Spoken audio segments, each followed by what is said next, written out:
At my sister's engagement party, Dad told her billionaire in-laws, Alicia drives a truck with meal kits. Everyone mocked my cheap dress. Suddenly, the doors crashed open. Armed federal agents swarmed the room.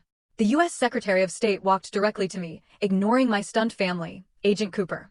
Have you ever been so completely disrespected by your own family, so utterly underestimated, that it made your blood run cold? My name is Emma, and to the world, I'm a ghost protecting America's most powerful. But to my parents and sister, I was just a glorified delivery driver. That is, until the night I brought a Secretary of State into their Chevy Chase mansion, still wearing my tactical vest over a cheap blue dress, and watched their carefully constructed world shatter around them. What the hell happened next? You're about to find out. There's a specific kind of peace that comes with cleaning a weapon. It's mechanical. It's logical. It makes sense in a way that my family never has. I was sitting at my kitchen island, the metallic tang of Hops No. 9 solvent filling the air. To me, that scent is pure discipline. To my mother, it would probably smell like violence. My Sig Sauer P229 was disassembled on the cleaning mat in front of me. This isn't just a gun. It's the standard issue sidearm for the Diplomatic Security Service. It's an extension of my hand. I had just wiped down the recoil spring when my phone buzzed, vibrating aggressively against the granite countertop. I didn't even need to look. That demanding rhythm? It was Kay. I wiped the oil from my fingers with a microfiber cloth before tapping the green icon. Emma. Finally. Kay's voice chirped, shrill and tinny through the speaker. She filled the screen of my iPhone, and even on a casual Tuesday afternoon FaceTime call, my younger sister looked ready for a photo shoot. Her hair was blown out to perfection, probably a $60 session at the salon. She wore a Tory Burch silk blouse that likely cost more than my parents' monthly grocery bill. Behind her, I could see the pristine, beige living room of her condo, everything curated, everything fake. Hello, Kay, I said, my voice flat. I glanced down at my own attire, a faded flannel shirt and a pair of worn-in Levi's. You're not doing that mechanic stuff again, are you? Kay squinted, noticing a black smudge of gun oil on my thumb. Ugh, never mind. Look, I don't have much time. I have a nail appointment in 20 minutes. I just needed to go over the protocol for tomorrow night. Protocol. That was a word I used for motorcades and extraction points. Kay used it for seating charts and appetizers. I know the time, Kay. 7 o'clock, Chevy Chase, I said, reaching for the slide of my pistol to inspect the barrel. Right. But listen, she leaned closer to the camera, her voice dropping to that conspiratorial whisper she used when she was about to say something insulting disguised as advice. I was thinking about what you should wear. Do you still have that navy blue dress? The jersey knit one? The one you wore to Aunt Linda's funeral 3 years ago. I paused. I knew exactly which dress she meant. Shapeless. Cheap polyester. Slightly faded at the seams. It was something I'd bought off a clearance rack because I hadn't had time to shop between missions in Kabul and DC. It made me look 10 years older and 20 pounds heavier. I have it, I said, but I was planning to wear the black suit. I know. Kay cut me off sharply. No suits, God. Emma, you always look so masculine in those suits. It's an engagement party, not a job interview at a warehouse. Plus, the Prestons are very old school, very elegant. I don't want you to look like you're trying too hard. The blue dress is better. It's humble. It suits your situation. My situation. I picked up a cotton swab and began cleaning the firing pin channel. Understood, I said. The blue dress. Humble. Great. She smiled, a flash of whitened teeth. Oh, and the truck. The monster. She was referring to my Ford F-150. To her, it was a redneck eyesore. To me, it was a modified, up-armored beast with a V8 engine capable of ramming through a blockade if necessary. It was government property disguised as a civilian work truck. What about it? Don't park in the driveway, Kay said, waving her hand dismissively. And honestly, don't even park in front of the house. The HA in the Prestons neighborhood is a nightmare. If they see that thing with the mud flaps and the dents, it just lowers the property value just by idling there. Park it around the corner, maybe 2 blocks down. The walk will be good for you. I felt a muscle in my jaw tighten. She was banishing my vehicle, my mobile command center, to the shadows because it didn't fit her aesthetic. I can park down the street, I said, my voice steady. Marcus Aurelius once wrote, "The best revenge is to be unlike him who performed the injury." I would not yell. I would not argue. I would endure. Perfect. She checked her watch, a delicate Cartier tank our parents had bought her for passing the bar exam. They'd given me a pat on the back when I graduated from the Federal Law Enforcement Training Center. One last thing, Emma, and this is important. She looked me dead in the eye through the screen. The smile vanished. When people ask, and they will ask, because they're polite about what you do, she paused, sighing as if my existence was a heavy burden she had to carry. Just keep it vague. Say you work in logistics support, or that you help manage deliveries. Do not launch into stories about driving long haul or whatever it is you do with those boxes. Gerald's father is a senator, Emma. I don't want to be embarrassed by blue-collar talk. Logistics, I repeated. And deliveries. Exactly. Keep it short, smile, eat the hors d'oeuvres, and try to blend into the wallpaper. Okay, I have to run. Love you.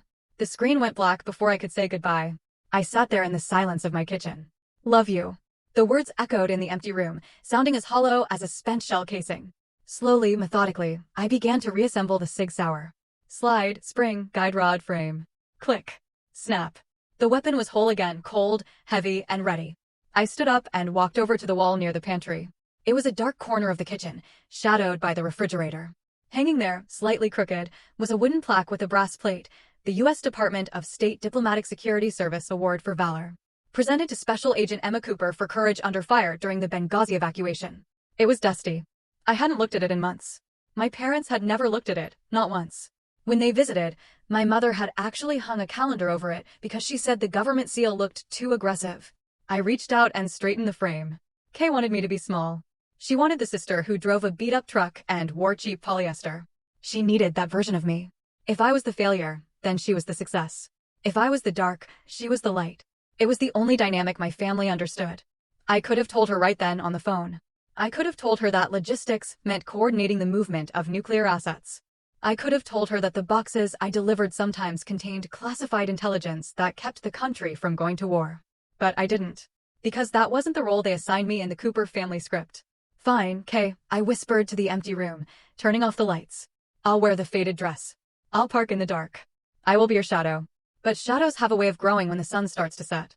There's a verse in the book of Mark 6:4 that I've recited to myself more times than I can count while lying awake in lonely hotel rooms halfway across the world. A prophet is not without honor, but in his own country, and among his own kin, and in his own house.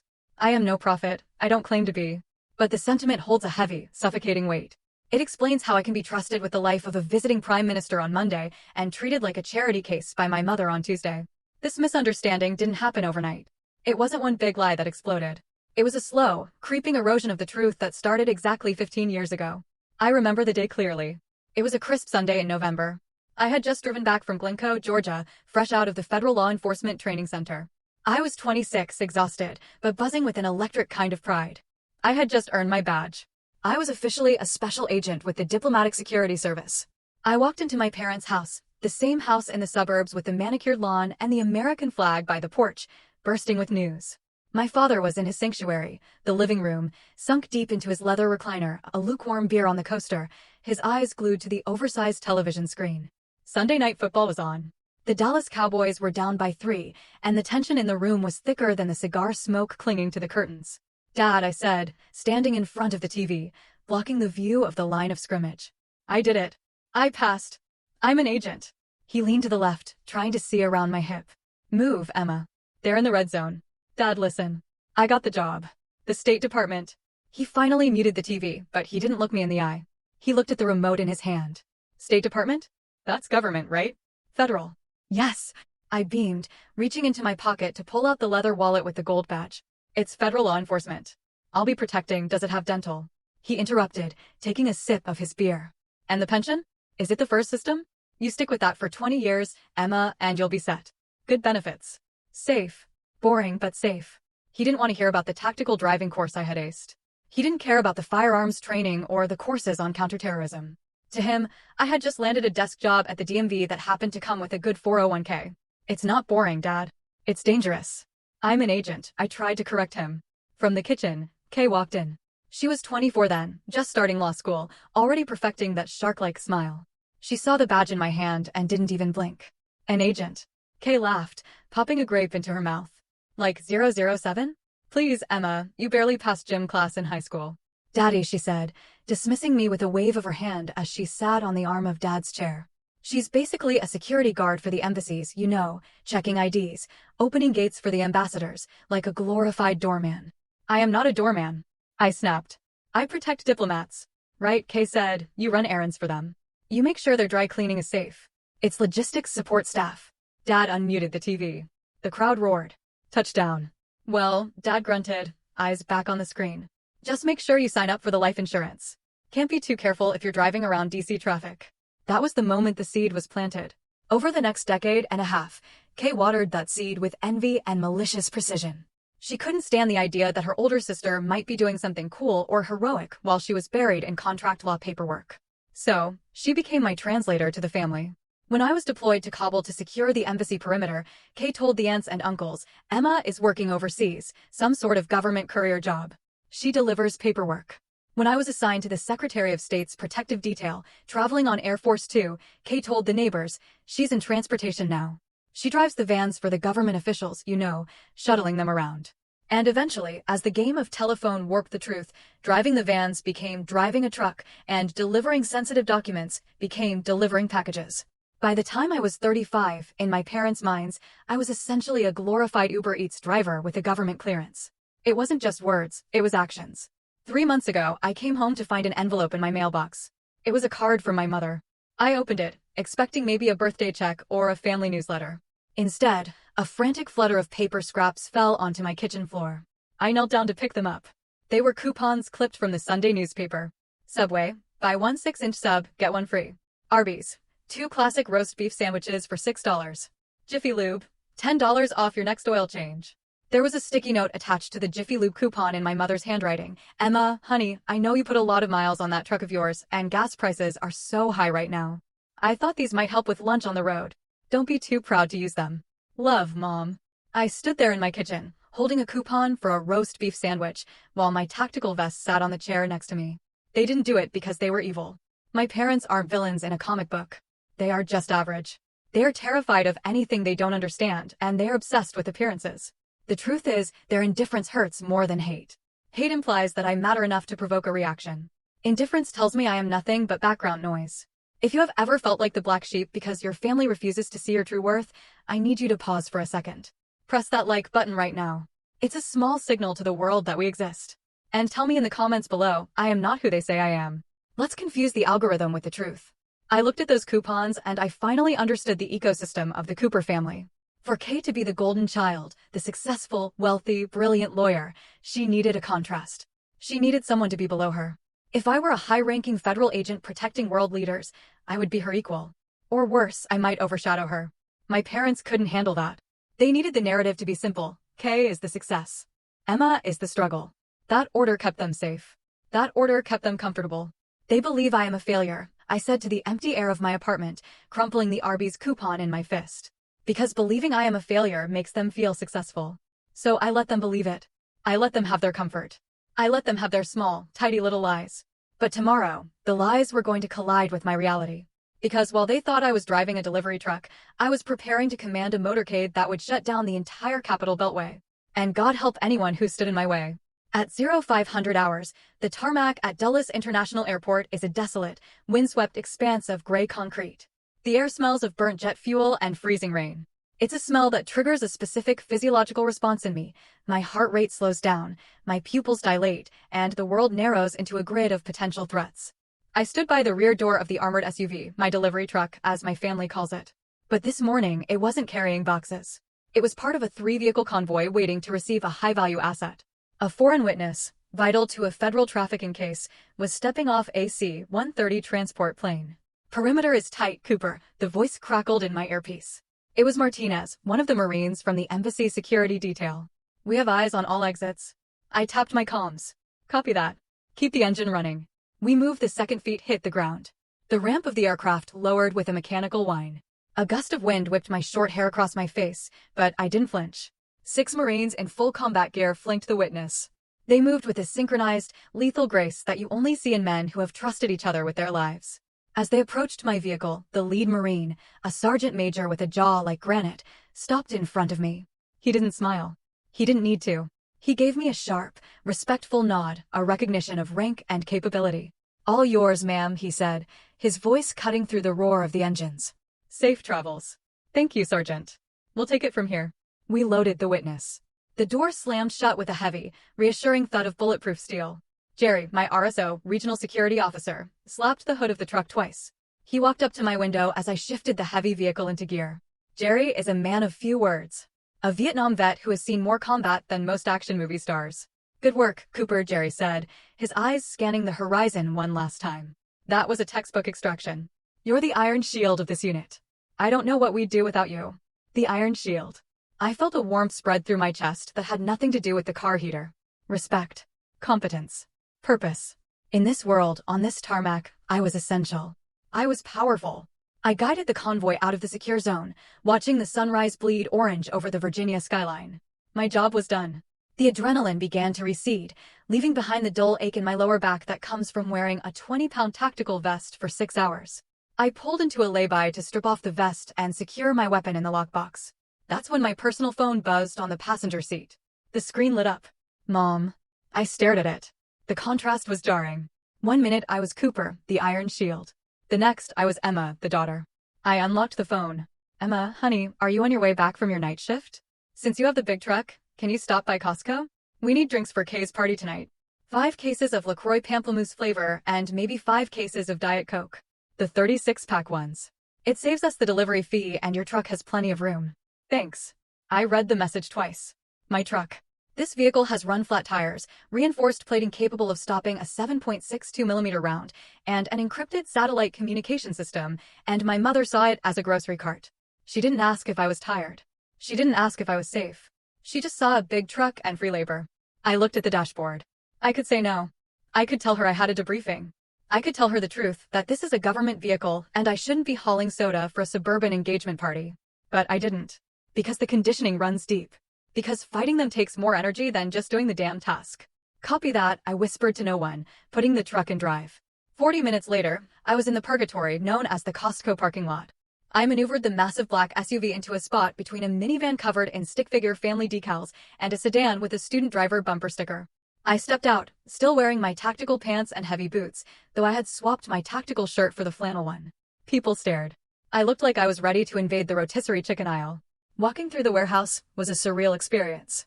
An hour ago, I was scanning for snipers. Now I was scanning for the best price on sparkling water.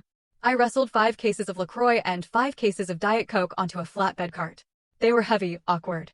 The physical exertion was nothing compared to training, but the mental weight was crushing.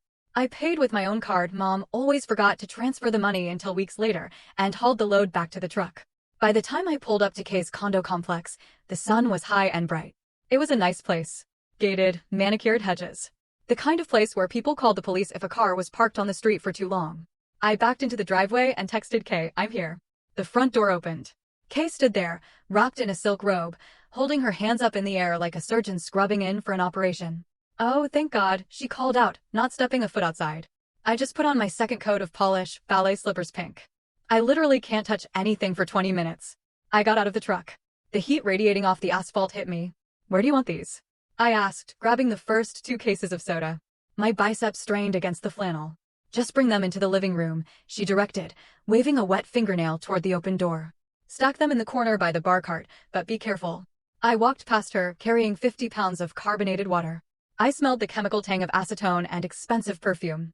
It replaced the smell of jet fuel in my nose. Careful. Kay shrieked as I stepped onto the entryway. I just had the hardwood floors refinished last week. Do not drag those boxes, Emma.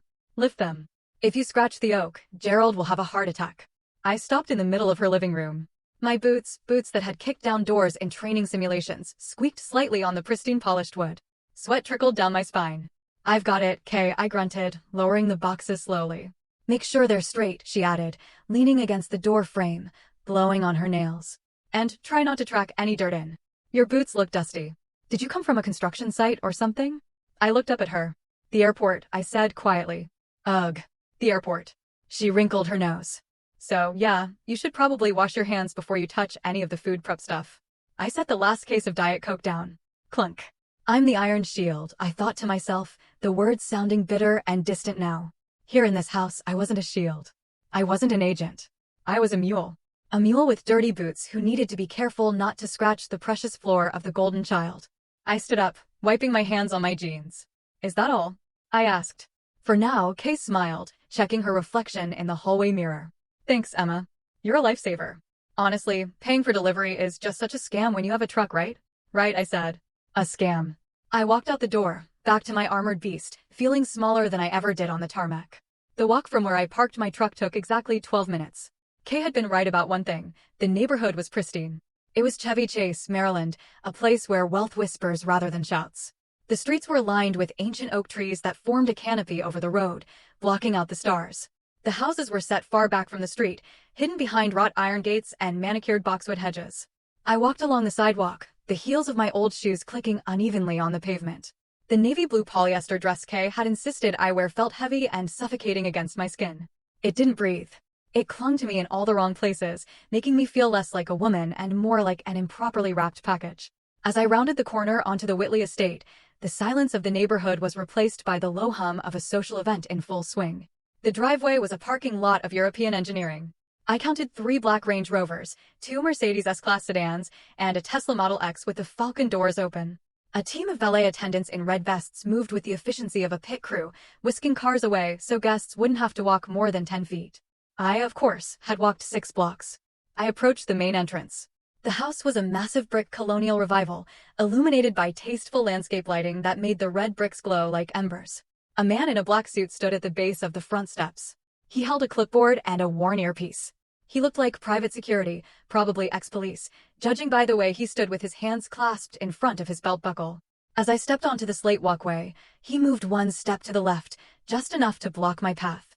"Excuse me, miss," he said. His voice was polite, but his eyes were hard. He scanned me, the frizzy hair from the humidity, the cheap dress, the scuffed shoes. He didn't see a guest. He saw a problem. "The service entrances are around the side," he said, pointing a thumb toward a dark path lined with garbage cans. "Catering staff needs to check in with the house manager at the kitchen door." I stopped. My hand instinctively twitched toward my hip where my badge usually rested, but tonight there was no badge, just polyester. "I'm not with the catering staff," I said, keeping my voice level. The guard raised an eyebrow. He looked down at his clipboard, then back at me. He clearly didn't believe me. "This is a private event, miss. The guest list is strictly enforced." "I know," I said. "I'm Emma Cooper, the bride's sister." He paused. He looked at the list. He ran his finger down the names, taking his sweet time as if he expected to find me on a band list rather than the family section. "Cooper," he muttered. He found it. He looked disappointed. "Right. Go on in." He stepped aside, but he didn't apologize. He just watched me walk up the steps, his gaze lingering on the back of my dress. I could feel the judgment burning a hole between my shoulder blades. Inside, the air changed. It was cooler, conditioned to a perfect 68 degrees, and smelled of money. It's a specific scent, a mix of expensive beeswax polish, fresh hydrangeas, and Joe Malone diffusers. A live jazz band was playing in the corner of the grand foyer. The saxophone player was smooth, filling the space with low, sultry notes. Waiters in white tuxedo jackets weaved through the crowd, carrying silver trays of raw oysters and crystal flutes of champagne. I stood in the entryway for a moment, letting my eyes adjust. It was a tactical habit. Scan the room, identify exits, identify threats. The threat level here was 0 physically, but psychologically it was catastrophic. Everyone looked like they had been airbrushed. The women wore silk and cashmere, their jewelry understated, but clearly insured for millions. The men wore bespoke suits that fit them like second skins. And then there was me, a blue smudge in a room of golden cream. "Emma." The voice cut through the jazz. It was Kay. She was standing near the fireplace, holding a glass of white wine. She looked stunning, I had to admit. Her dress was a shimmering silver sheath that caught the light with every movement. She waved me over, her smile tight and frantic. I took a breath and walked into the fray, into the lion's den. "You made it," Kay hissed as I got close, leaning in to air-kiss my cheek so she wouldn't smudge her lipstick. "And you wore the dress. Good. You blend in." I didn't blend in. I stood out like a sore thumb, and she knew it. "Come on," she said, gripping my elbow with surprising force. "Gerald and Patricia are asking about you. Don't be weird." She steered me toward a couple standing by the floor-to-ceiling windows. Gerald Whitley looked exactly like his pictures in the business journals, tall, broad-shouldered, with silver hair and a face that was permanently flushed from good scotch and high blood pressure. Beside him was Patricia. Patricia Whitley was terrifying. She was a petite woman, but she took up all the oxygen in the room. She wore a cream-colored Chanel suit and a single strand of pearls that were large enough to be choking hazards. Her hair was a helmet of blonde perfection. "Mom, Dad," Kay said, her voice dropping an octave to sound more demure. "This is my sister, the one I told you about, Emma." Patricia turned. Then came the scan. I have been scanned by retinal readers at CIA headquarters. I have been patted down by airport security in war zones. But nothing felt as invasive as Patricia Whitley's eyes. She started at my hair. Her gaze moved down to the collar of my dress, noting the fraying stitching. She looked at my hands, no manicure, short nails, a small callus on my thumb from gun safety. She looked at my hips, then my legs, and then she stopped at my feet. I was wearing a pair of black pumps I had bought at DSW 5 years ago. The leather on the left toe was scuffed from driving. The heel on the right was slightly worn down. Patricia stared at that scuff mark for 3 seconds. In those 3 seconds, she calculated my entire net worth, my education level, and my social standing. The result was deficient. She looked back up at my face. Her expression hadn't changed, but the warmth in her eyes had dropped to absolute zero. "Emma," Patricia said. Her voice was like dry ice. "We've heard so much about you." "It's nice to meet you, Mrs. Whitley," I said, extending a hand. She looked at my hand for a split second before taking it. Her handshake was limp, like she was afraid she might catch something. "Kay tells us you're quite the traveler," Gerald boomed, trying to fill the silence. "Driving all over the country must be interesting, seeing the real America from the road." He spoke loudly, as if I were hard of hearing or slow to understand. "It has its moments," I said neutrally. "Emma is very free-spirited," Kay interjected quickly, resting her head on Gerald's shoulder in a show of daughterly affection. "She doesn't like the corporate grind like we do. She prefers the open road. No bosses, no deadlines, no structure. Just her and the boxes. No structure." I almost laughed. My life was defined by the strictest structure on the planet: chain of command, rules of engagement, federal law. "Is that so?" Patricia asked, tilting her head. A small, pitying smile played on her lips. "I suppose that must be freeing. Not everyone is cut out for ambition. I suppose some people are just happier living simply." "Exactly," Kay said, squeezing Gerald's arm. "Emma is all about the simple life." I stood there, surrounded by millionaires, holding a glass of water, listening to them rewrite my life into a tragedy of wasted potential. "Well," Gerald said, clapping his hands together, "the world needs people to move things around, doesn't it? Essential services and all that." "Indeed," Patricia murmured, turning her attention back to a waiter passing with a tray of caviar blinis. "Someone has to do it." They turned away from me, the conversation effectively over. I'd been assessed, categorized as the help, and dismissed. I stood alone in the middle of the room, clutching my purse against the cheap polyester of my dress. My gun, usually a comforting weight against my ribs, was miles away in the lockbox of my truck. I felt naked without it. But the night wasn't over. The crowd was growing, and Kay's friends, the sharks in suits, were starting to circle. I could feel their eyes on me, sensing the weakness, smelling the blood in the water. The circle formed around me before I could escape. It was a predatory formation, one I had seen wolves use in nature documentaries. But here, the predators were wearing Brooks Brothers suits and holding tumblers of single malt scotch.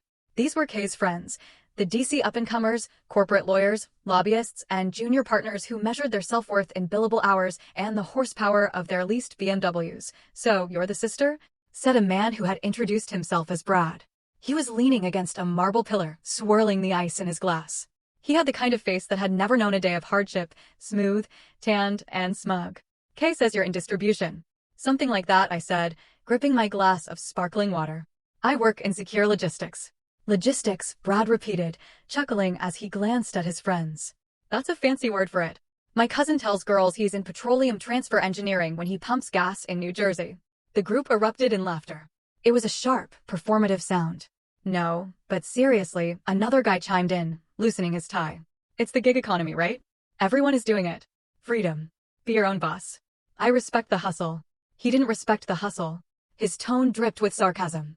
"I'm curious though," Brad continued, taking a step closer, invading my personal space. "When you're driving those trucks, do you get to keep the stuff that people don't pick up? Like, if someone orders a meal kit and isn't home, do you just take it? Must save a fortune on groceries." "Yeah," a woman in a red dress giggled. "Do you eat the leftovers? Is that a perk of the job?" My hand tightened around my glass, the crystal etched into my palm. I thought about the cargo I had transported that morning, a witness who had seen a cartel execution. If I had kept him, it would be kidnapping. "The cargo I transport is strictly monitored," I said, my voice low. "And it's not food." Sure, Brad winked. "Whatever you say." "Hey, does Uber Eats have a dental plan yet, or is that still just a dream?" More laughter. I felt the heat rising up my neck, not from shame, but from a dark, simmering rage. I could dismantle Brad in 3 seconds, a strike to the solar plexus, a sweep of the leg. He would be on the floor, gasping for air, before his expensive scotch hit the rug. But I couldn't. I was in the blue polyester dress. I was Emma, the failure. Actually, a voice boomed from behind me. It was my father. For a split second, a foolish, childish part of me thought he was coming to save me, to tell these entitled brats to back off, to say, "My daughter serves her country." I turned to look at him. He was holding a glass of red wine, his face flushed with the excitement of being near the elites. She's just stubborn, my father said, shaking his head with a theatrical sigh. He looked at Brad, desperate for approval, desperate to be part of the joke. We tried, didn't we, honey? He gestured to my mother, who was hovering nearby. We told her to go back to school, community college, get a nursing degree, something stable. But no, Emma likes to drive. She likes looking at the scenery. My stomach dropped. He wasn't saving me. He was selling me out. He was using my humiliation as currency to buy his way into their conversation. Community college is a great option, the woman in red said, her voice dripping with false sympathy. It's very accessible. She wouldn't listen, my father continued, avoiding my eyes. Always had to do things the hard way. That's Emma for you. A bit of a rough diamond. Very rough. Dad, I said, the word coming out like a warning. What? He looked at me, feigning innocence. I'm just telling them the truth. You could have been a paralegal like Kay suggested. Air conditioning, a desk. But you prefer the open road. He made it sound like I was a hobo jumping on freight trains.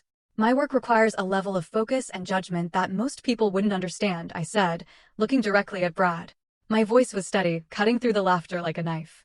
One mistake in my line of work doesn't result in a paperwork error. It results in catastrophe. The circle went quiet for a beat. My tone had shifted. The delivery girl had just spoken with the authority of a field commander. Brad blinked, looking unsure for a moment, but the tension was broken by a heavy hand landing on my shoulder. It was Gerald Whitley, the patriarch. He squeezed my shoulder, not affectionately, but with the weight of ownership. He smiled down at me, his eyes crinkling with what looked like kindness, but felt like pity. Now, Gerald boomed, his voice rich and baritone, silencing the group. Let's not give Emma a hard time. He looked around the circle, playing the role of the benevolent king, defending his peasant. Society needs people like Emma, Gerald said, giving my shoulder another patronizing pat. Think about it. Without people willing to do the heavy lifting, the driving, the serving, how would we function? We wouldn't have our packages. We wouldn't have our dinners delivered warm. He looked at me, his eyes locking onto mine. It is a noble service, my dear, he said, speaking slowly, enunciating every word as if I were a child or mentally slow. Knowing your place in the ecosystem is a virtue. Not everyone is meant to lead. Not everyone is meant to create policy or build empires. Some people are the hands and feet. And we thank you for that. Really, it's a worthy contribution. The room seemed to tilt. Knowing your place. He wasn't defending me. He was defining me. He was putting me in a box, a small, labeled box at the bottom of his pyramid. To him, I was the biological equivalent of a forklift. Useful, necessary, but not sentient, not equal. Thank you, Gerald, I said. My voice sounded hollow to my own ears. I'm glad I can serve. That's the spirit. Gerald laughed, releasing my shoulder. Now, who needs a refill? I opened a 1998 Bordeaux that is breathing beautifully. The circle broke. They turned their backs on me, drawn away by the promise of expensive wine, leaving me standing alone in the center of the rug. I stared at their backs, the tailored suits, the silk dresses, the confident posture of people who had never had to check under their car for an ID. My phone, tucked into the small clutch purse I was holding, began to vibrate against my palm. It was a long, sustained vibration. Not a text. A call. I looked down at the screen. It wasn't my mother. It wasn't Kay. The screen flashed red. Incoming secure call. Central Command. I took a deep breath. The air in the room suddenly felt thin and stale. The humiliation that had been burning my skin seconds ago evaporated, replaced by the icy clarity of duty. The delivery girl was about to clock out. The agent was clocking in. The phone in my hand felt radioactive. The screen pulsed red. A silent siren in the middle of the polite, murmuring crowd. Incoming secure call. Central Command. I didn't answer it immediately. Protocol dictated I move to a secure perimeter. I turned on my heel, ignoring the confused look from the waiter holding a tray of empty champagne flutes, and stepped quickly into the hallway. The heavy oak doors muffled the sound of the jazz band, but the silence out here was deafening. I swiped the screen. Cooper, I said. My voice had dropped an octave. The submissive sister was gone. Code red, Cooper, I repeat. Code red. It was Jerry.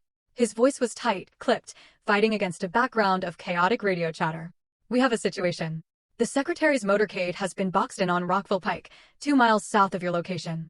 Local PD is overwhelmed. We have a credible threat of an ambush. The lead vehicle is disabled. My blood ran cold. Rockville Pike at this hour? It was a parking lot of commuters. A sitting duck scenario. Secretary Thomas, the man who held the nuclear codes for diplomatic relations, was trapped in a metal box, surrounded by potential hostiles. Status of the asset? I asked, my eyes scanning the hallway for cameras. Asset is secure for now, but exposure is high. We need an extraction route and immediate fire support. You are the closest unit. What is your ETA? I looked down at my watch, then at my blue polyester dress, then at my scuffed shoes. I have the beast, I said, referring to my up-armored truck. I can be there in 4 minutes if I jump the median. Do it. Jerry barked. Get him out of there, Emma. Bring him to the safe house. You are authorized to use lethal force.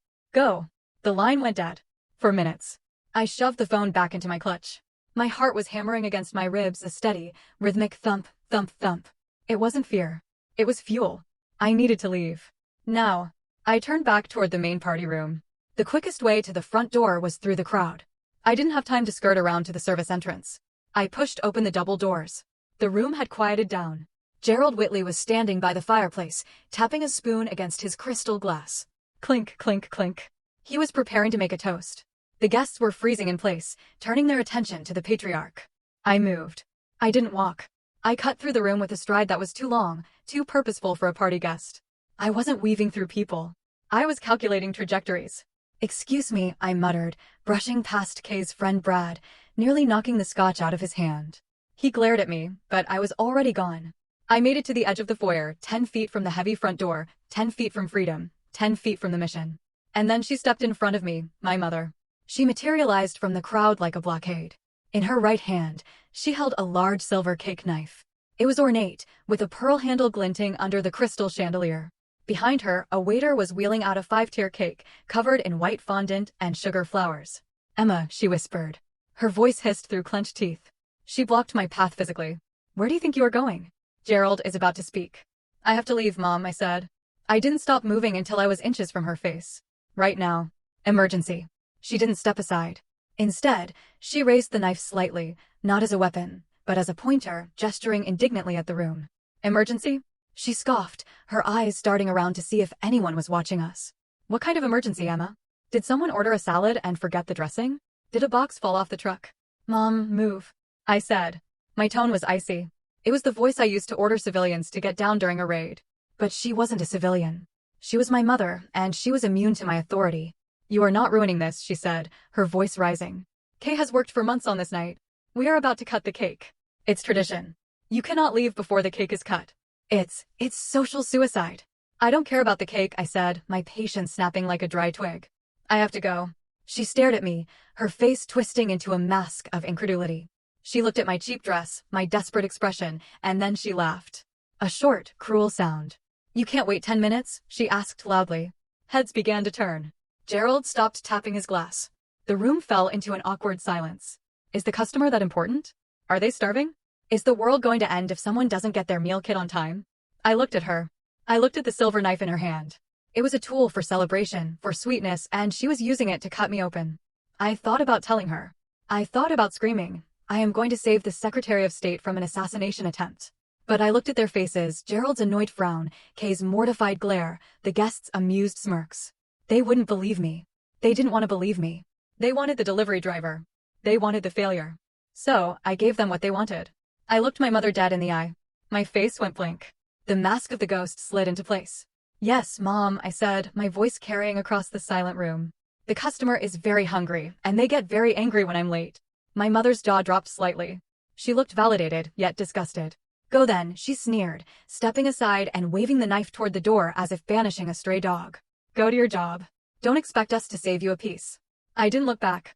I walked past her. I walked past the cake. I walked past Gerald, who was shaking his head in theatrical disappointment. As I pushed open the heavy front door, stepping out into the cool night air, I heard my mother's voice one last time. She wasn't whispering anymore. She was apologizing to the nearby guests, ensuring her social standing remained intact. I'm so sorry, everyone, she said, her voice dripping with fake sorrow. Emma, well, she's always had a problem with priorities. It's a lack of education, really. Just very unmannered. Unmannered. The door clicked shut behind me, severing the connection. The silence of the driveway hit me. The cool air filled my lungs. I didn't run to the truck. I sprinted. My heels dug into the gravel, but I didn't care. I reached the Ford F-150, my beast, and ripped the door open. I vaulted into the driver's seat. If you have ever had to walk away from people who claim to love you, just to save yourself or to do what you knew was right, I need you to pause and hit that like button right now. Do it for the boundaries we have to set. And tell me in the comments, I choose my mission. Let's show the world that walking away takes more strength than staying. I slammed the door shut, sealing myself inside the armored cocoon. The smell of leather and gun oil replaced the scent of expensive perfume. I punched the ignition. The V8 engine roared to life, a deep, guttural growl that shook the frame. It was the sound of power. I reached under the seat and pulled out my tactical vest. I threw it over my head, pulling the Velcro straps tight over the blue polyester dress. I didn't bother with the shoes. I kicked them off, pressing my bare foot against the gas pedal. I keyed the radio mic, Central. "This is Agent Cooper," I said, my voice steady as a rock. "I am mobile. ETA 3 minutes. Tell the secretary to keep his head down. The cavalry is coming." I shifted the truck into gear and peeled out of the Whitley estate, leaving tire marks on their perfect asphalt. The party was over. The war had begun. Rockville Pike is a nightmare on a good day. Tonight, it was a parking lot. Red brake lights stretched as far as the eye could see, a river of stalled steel winding through the heart of Bethesda. But I wasn't a commuter anymore. I was a weapon. I flipped the toggle switch on the dashboard of my Ford F-150. Hidden strobe lights behind the grille and windshield erupted in a blinding display of red and blue. I hit the siren, a low, guttural whoop-whoop that vibrated in my chest. People didn't just move, they scattered. The sight of a matte black, lifted truck with government plates parting traffic like the Red Sea tends to trigger a primal instinct in suburban drivers. Inside the cab, the transformation was happening. I engaged the cruise control for 3 seconds, a dangerous maneuver at 40 miles per hour, just long enough to rip the Velcro straps of my tactical vest. I hauled the heavy Kevlar over my head. It settled onto my shoulders with a comforting weight. It covered the cheap blue polyester dress, hiding the failure underneath layers of ballistic protection. I kicked off my right pump, then the left. I drove barefoot for a quarter mile, weaving through the breakdown lane, before jamming my feet into the tactical boots I kept wedged under the heater. I didn't have time to lace them fully, so I tucked the laces in. Earpiece in. Radio on. "Central, I am 1 minute out," I barked into the comms. "Give me a sit rep." 2 hostiles in a sedan cut off the motorcade. Jerry's voice came through, clear and tense. "Exchange of fire. Limo is disabled. Engine block hit. Suspects fled, but we anticipate a secondary attack. Local PD is on scene, but the perimeter is porous." I saw the smoke rising ahead. The intersection near the Naval Medical Center was chaos. A black limousine sat sideways across 2 lanes, steam pouring from its hood. 2 Secret Service SUVs were boxed in around it, forming a defensive wedge. Montgomery County police cruisers were everywhere, their lights flashing, but there was no order. Officers were shouting, pushing back civilians who were filming with their phones. It was a circus. I didn't slow down until the last second. I drove my truck up over the concrete median, shredding the landscaped grass, and slammed the brakes right next to the lead police cruiser. I kicked the door open. A young MSPD officer, adrenaline high, hand on his holster, stepped toward me. "Ma'am, get back in the vehicle. This is a crime scene," he yelled, seeing a woman in a flannel shirt and unlaced boots jumping out of a truck. I didn't stop walking. I reached to my belt, not for a weapon, but for the leather wallet clipped to my waist. I flipped it open. The gold badge of the Diplomatic Security Service caught the strobe lights. "Federal agent," I shouted, my voice cutting through the siren noise. "Stand down, officer." The cop froze. He saw the badge. He saw the vest. He saw the look in my eyes, a look that said I had authority over his entire existence right now. "I need a perimeter established at 100 yards. I ordered, pointing to the intersection. "Push those civilians back. If anyone crosses that line, you detain them. Do you understand?" "Yes. Yes, ma'am." He scrambled to obey, waving his arms at his partner. I moved past him, entering the kill box. The Secret Service agents recognized me immediately. Johnson, the lead on the secretary's detail, lowered his MP5 submachine gun slightly when he saw me. "Cooper," he yelled. "Good to see you. We're sitting ducks here." "I have the beast," I said, thumbing back toward my truck. "It's up armored. We extract him now. Get him to the safe house." I moved to the rear door of the damaged limousine. The window was spiderwebbed with impact cracks, bulletproof glass that had done its job, but barely. I tapped the glass 3 times, the signal. The door clicked and pushed open. Secretary of State Thomas sat inside.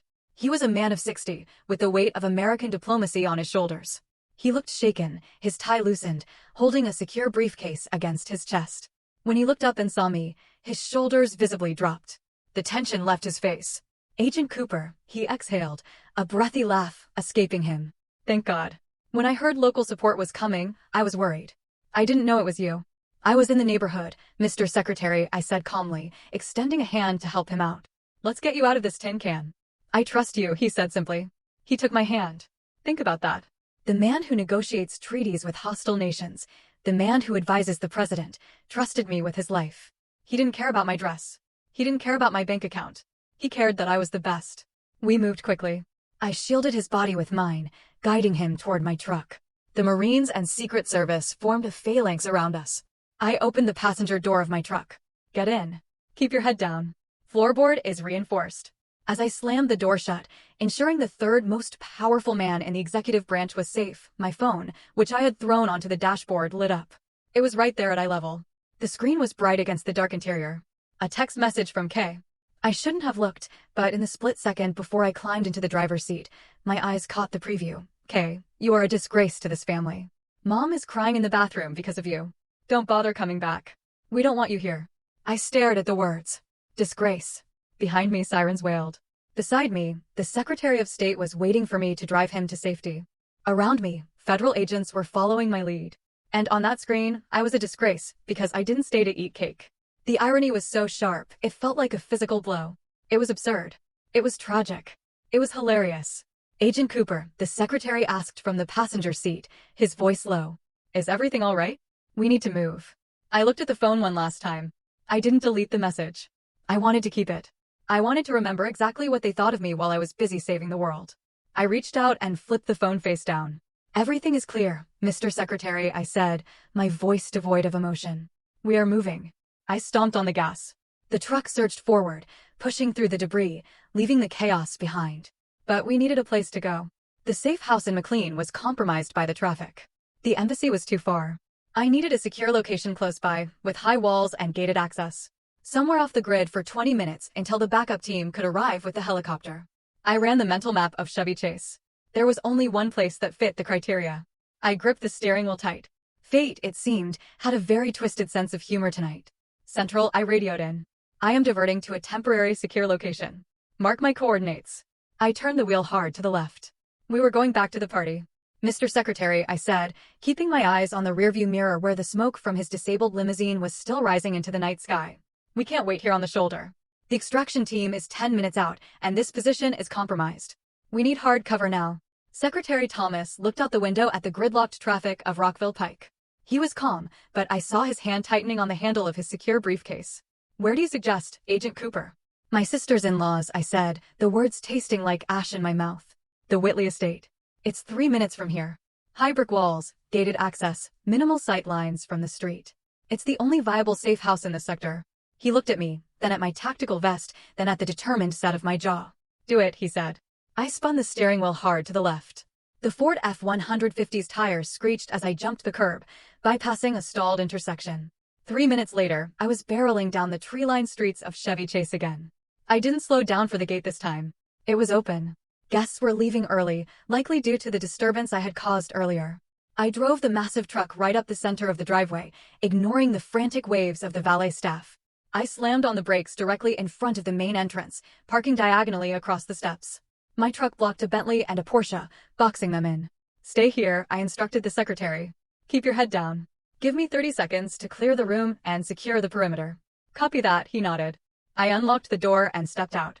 The air was still cool, smelling of expensive cologne and exhaust fumes. I placed my hand on the grip of my Sig Sauer P229, now openly holstered on my hip, and marched up the stairs. I didn't knock. I placed my boot against the heavy oak door and shoved it open. It swung inward with a heavy thud, crashing against the interior wall. The sound silenced the room instantly. The party had thinned out, but the core group was still there. Gerald, Patricia, Kay, my parents, and about 20 close friends were gathered in the foyer, nursing their drinks and dissecting the drama of my earlier exit. When I stepped into the light, I looked like an alien invasion. I was barefoot in tactical boots, wearing a Kevlar vest over a blue polyester dress, with a radio coil running up my neck and a federal firearm on my hip. But they didn't see an agent.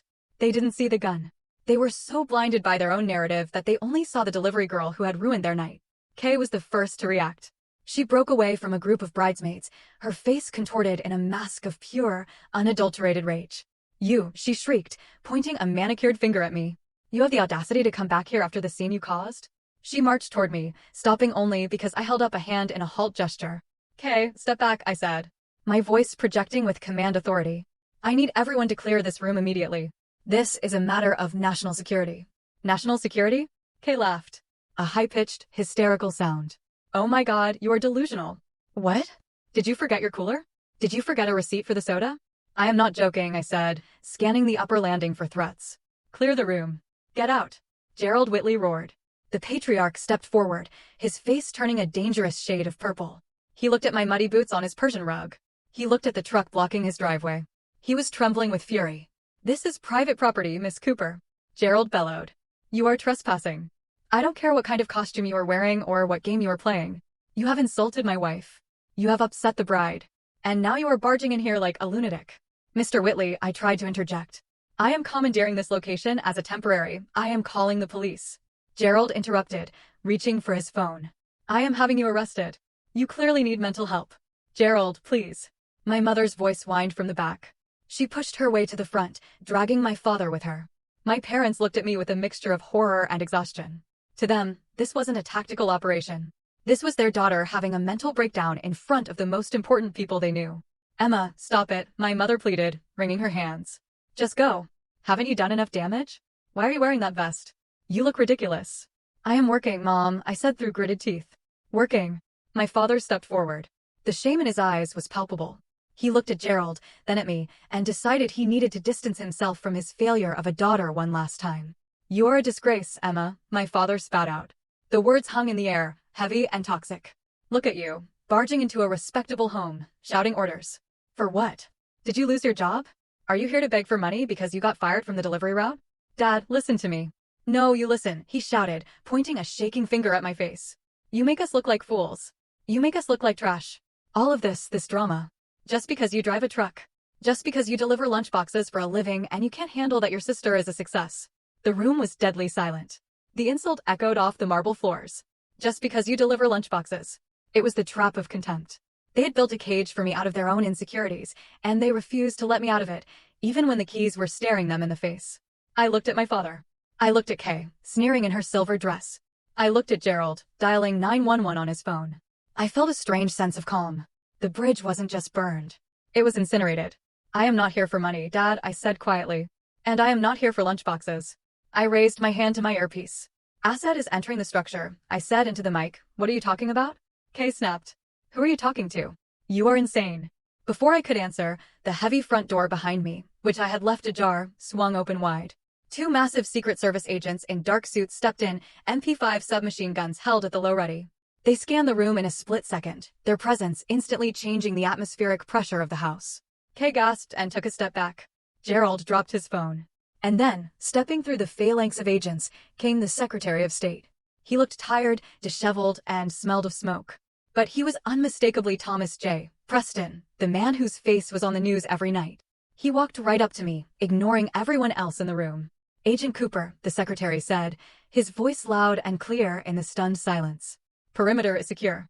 I looked at my father, whose mouth was hanging open. I looked at Kay, whose face had gone pale as a ghost. "Perimeter is secure, Mr. Secretary," I said.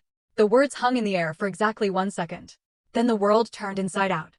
The heavy oak front door didn't just open. It was breached. Two large men in dark, ill-fitting suits burst through the gap I had left. They moved with the terrifying speed of a tactical entry team.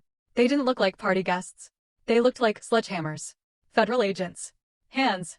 Show us your hands!" The shout was deafening, bouncing off the marble floors and high ceilings of the Whitley foyer. The lead agent, a man I knew as Johnson, swept the room with the muzzle of his MP5 submachine gun. He wasn't aiming at anyone specific, but the threat was universal.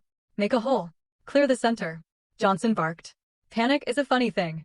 It strips away the veneer of civilization instantly. The wealthy guests, CEOs, lawyers, socialites, didn't argue about property rights anymore. They scrambled. They dropped their crystal glasses. They backed up against the silk wallpapered walls, hands trembling in the air, terrified that this was a robbery or a raid.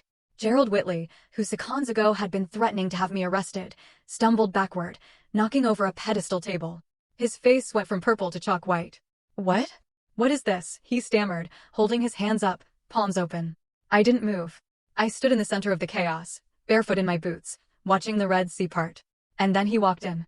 Secretary of State Thomas J. Preston stepped through the doorway. He looked exactly like he did on CNN, only realer. He was 62, with silver hair and the kind of gravitas that you can't buy, no matter how rich you are. His suit jacket was dusty from the explosion on the highway, and his tie was askew, but his presence was undeniable. He carried the weight of the United States government in his stride. The room went silent, a vacuum-sealed silence. Gerald Whitley froze. He blinked. He squinted. He was a man who donated heavily to political campaigns. He knew faces. He knew power. He looked at the man standing in his hallway. He looked at the Secret Service detail flanking him. Mr. Secretary, Gerald whispered. The arrogance drained out of him like water from a broken dam. Gerald was holding a glass of 1998 Bordeaux in his right hand. As the realization hit his brain that the third most powerful man in America was standing in his foyer, his fingers simply stopped working. Smash! The crystal goblet hit the pristine white Persian rug. The sound was like a gunshot in the silence. The dark red wine exploded outward, staining the white wool like a fresh crime scene. Gerald didn't even look down. He couldn't take his eyes off the secretary. Secretary Thomas didn't look at Gerald. He didn't look at Kay, who was standing with her mouth open, her face a mask of confusion and horror. He didn't look at my parents, who were pressed against the wall like frightened children. He walked straight to me. He stopped 2 feet away. He looked at my Kevlar vest, my radio coil, and the sweat on my forehead.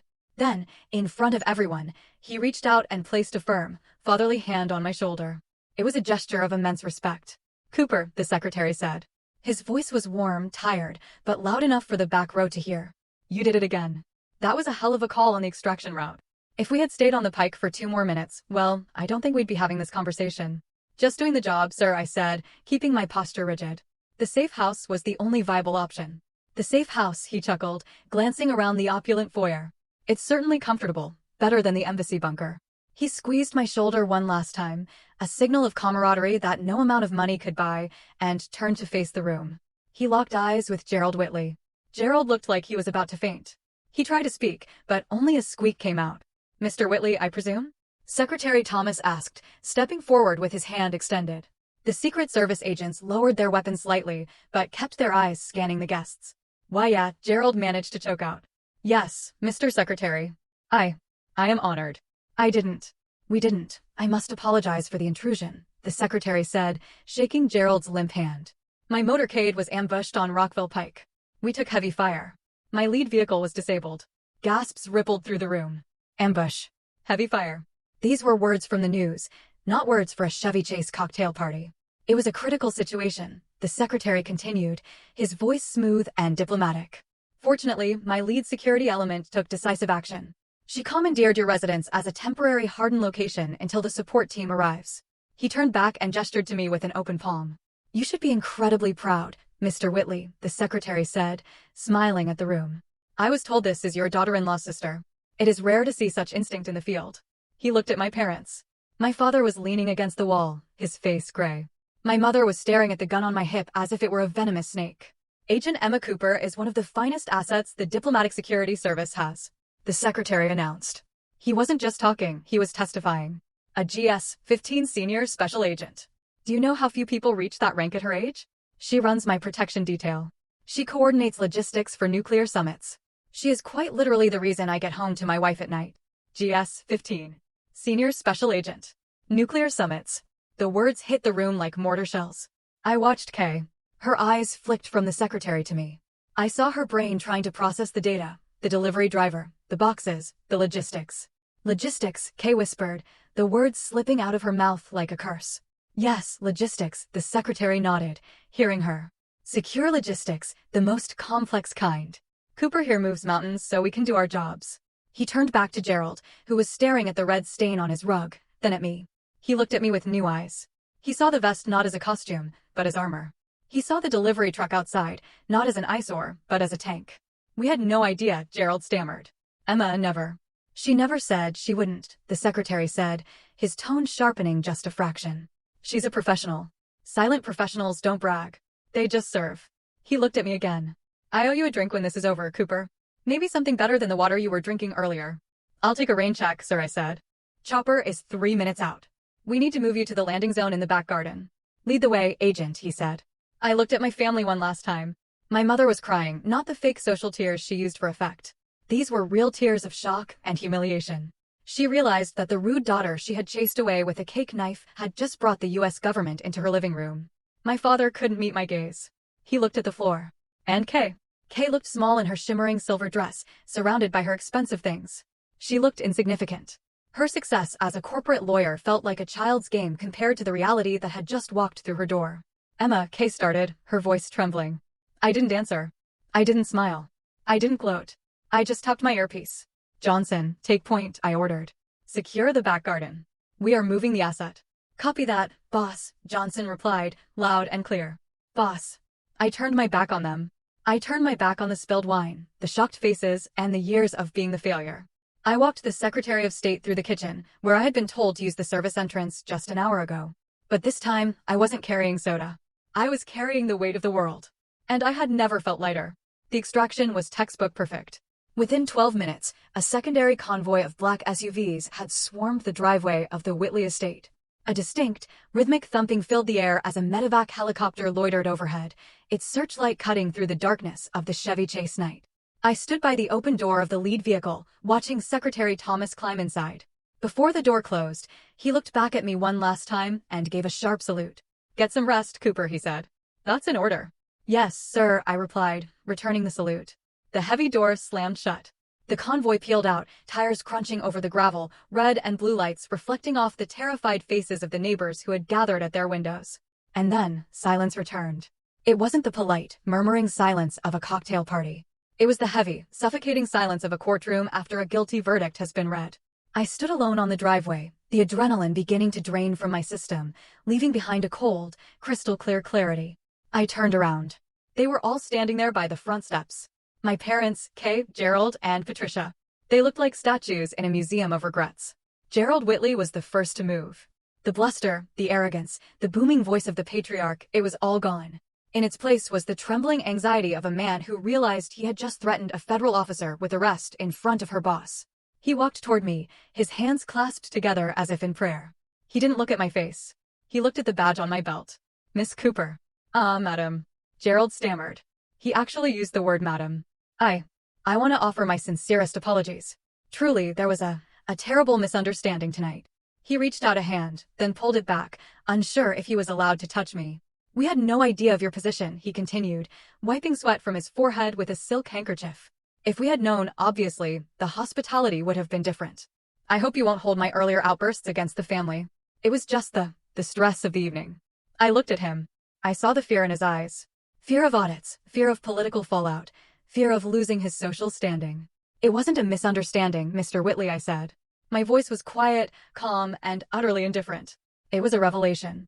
Please, he begged, forcing a smile that looked like a grimace. Let's go inside.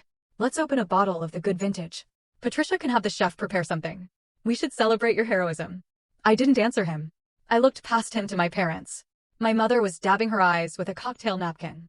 My father was staring at his shoes, unable to lift his head. Why didn't you say anything? My mother choked out, her voice shrill with accusation and embarrassment. Emma, why? We thought you were struggling. We sent you coupons. We worried about you. She looked up at me, her eyes pleading for me to accept her narrative, to accept that her cruelty was actually misguided love. We just wanted you to be safe, she sobbed. We thought you were driving a truck because you had no other options. Why let us believe that? I felt a ghost of a smile touch my lips. It wasn't a happy smile. It was the smile you give when you finally solve a puzzle that has plagued you for years. You didn't think, Mom, I said, stepping closer to her.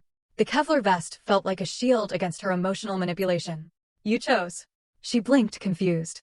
You chose to believe the lie, I said, my voice soft but cutting. Because believing I was a failure was easier for you. It was comfortable. If I am the failure, then Kay is the star. If I am the charity case, then you get to be the benevolent parents. I gestured to the house, to the party, to the life they had built on appearances. The truth that I am successful, that I am powerful, that I don't need you, that truth was inconvenient for your narrative, I said. So you ignored the signs. You ignored the reality. You wanted a delivery driver, so you made me one. My father looked up then. His eyes were red. Emma, we are your parents. Biologically, yes, I nodded. But tonight you made it very clear that I am also a disgrace and unmannered. I believe those were your words, Dad. He flinched as if I had slapped him. Finally, I turned to Kay. She was standing slightly behind Gerald, her silver dress looking wrinkled, her makeup smudged. The golden child had lost her shine. She looked at me with a mixture of jealousy and fear. For the first time in her life, she was the small one. You ruined my engagement party, Kay whispered, petulant to the end. No, Kay, I said softly. I saved your engagement party from being a crime scene. But honestly, I don't care. I looked at the ring on her finger, a big, heavy diamond paid for by a man who was currently terrified of her sister. Congratulations on the engagement, I said. I really hope your fiancé loves the truth more than he loves the fiction you spin, because eventually, the stories we tell about ourselves fall apart. I turned away. Emma, wait. My mother called out. Where are you going? Stay. We can fix this. I didn't stop. I walked to my truck. The Ford F-150 sat there, rumbling quietly, a beast among the luxury sedans. It was scarred, dusty, and utilitarian. It was exactly like me. I climbed into the driver's seat. The leather was cool. The cab smelled of safety. I pulled my phone out to set the GPS ding. A notification slid down the screen. Bank of America. Direct deposit received. USDP of state. Treasury amount, $15,000. Memo, hazard pay. 1C's code red bonus. I stared at the number. $15,000 for 30 minutes of work. More than Kay made in 2 months of filing briefs. More than the value of all the coupons my mother had ever clipped in her life. I didn't feel arrogant. I didn't feel the need to run back inside and show them the screen. The validation didn't come from them anymore. It came from the work. It came from the mission. It came from me. I connected my phone to the Bluetooth speakers. I scrolled through my playlist until I found the only song that fit the moment. The opening piano chords of Frank Sinatra's My Way filled the cabin. And now the end is near. And so I faced the final curtain. I looked in the rearview mirror one last time. I saw them standing there, a huddled group of people shrinking in the distance, trapped in their golden cage of expectations and lies. I put the truck in gear. I've lived a life that's full. I traveled each and every highway. I pressed the gas. The truck surged forward, leaving the Whitley estate behind. I drove through the open gate, past the oak trees, and turned onto the main road. The highway stretched out before me, empty and dark, illuminated only by my headlights. But in the distance, on the horizon, the faintest hint of dawn was breaking. I wasn't their daughter anymore. I wasn't the sister. I wasn't the delivery girl. I rolled down the window, letting the cold wind hit my face, washing away the scent of stale perfume and old regrets. I was Agent Emma Cooper, and I had a long drive ahead. I did it my way. If there's one truth I want you to take from my story, it's this: you cannot force people to respect you, especially when their disrespect serves their own ego. For years, I tried to shrink myself to fit into my family's small box. But I learned that a diamond doesn't stop having value just because it's hidden in the dark. The most expensive currency you can ever pay is your own peace of mind just to make others comfortable. Stop explaining yourself to people who are committed to misunderstanding you. Your worth is not defined by their validation. Sometimes, the bravest thing you can do is simply walk away and succeed in silence. What would you have done in my place? Tell me what you think in the comments below. I really want to know.